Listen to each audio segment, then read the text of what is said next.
Hey everybody, and welcome to my second garage video. Today I'm going to teach you guys how to make a collaborative music recording, whether that's audio and video or just audio alone.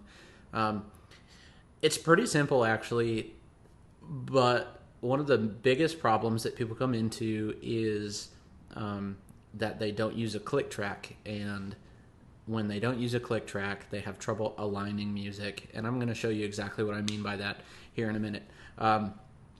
So I'm going to briefly talk through in my first part of the video about how to do it and how to set it up.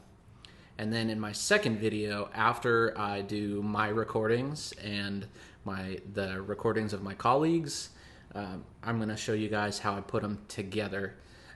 So I'll just jump right in and let's get started. So I have here, I found this online. This is on a website called musicdoesn'tstop.com, and a composer was inspired by the healthcare industry and public service workers who have had such a great response to this coronavirus pandemic, and was inspired and made a song, and he made it free of copyright. He only asked that if you post it, you use this hashtag music doesn't stop to try to get the word out about it, and I don't think that's too much to ask.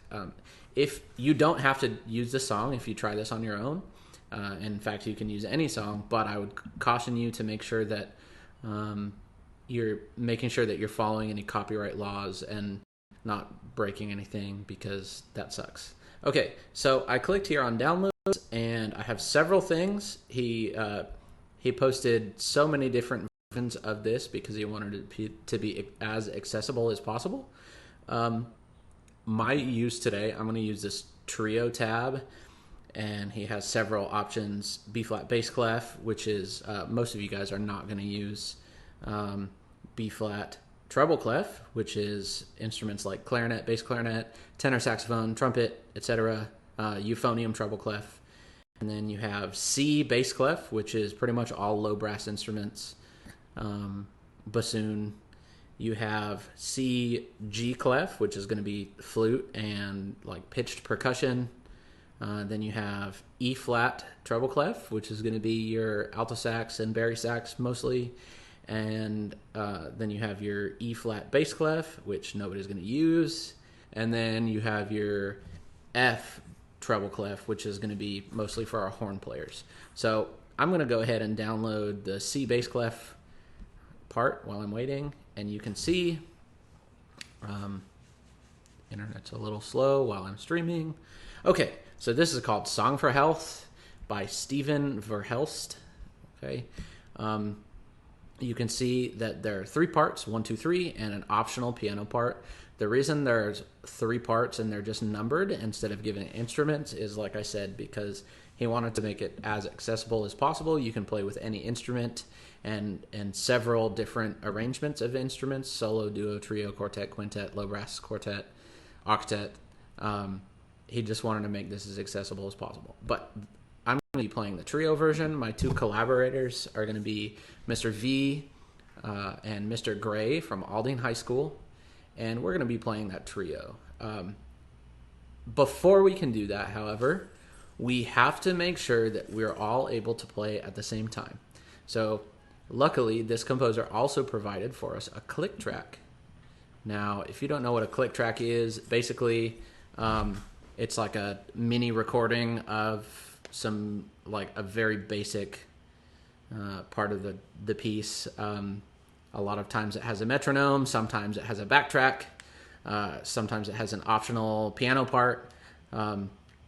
If the song that you're using does not have a click track built in, you can really easily make one, and you can just do a screen recording of yourself with a metronome and start the metronome and count off. 1, 2, 3, 4, play.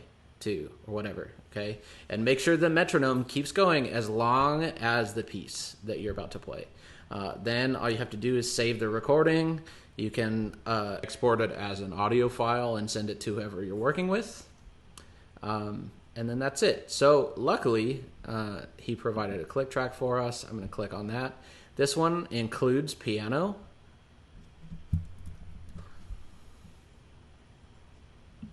Oh, and I have the sound going through my microphone. Aha. Okay.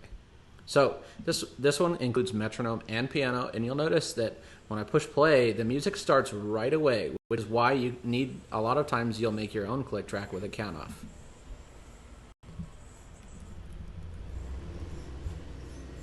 And it's muted. Okay. Okay. So that's the beginning. And there's no count off, it just jumps right into the music. Luckily, there's one measure of rest here, so it'll be a little easier for us when we're playing this if we just play without a count off. But the music starts right away. So what we're going to do is I'm going to record all 3 parts just for fun.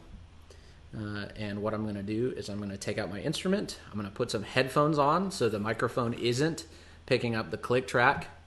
That's really important because you don't want to re-record the click track. You'll have a lot of echoes and alignment issues and stuff. So I'm going to put on some headphones, push play on the click track, and then start playing. Then once I play each of those parts and record each one, here's the next most important thing.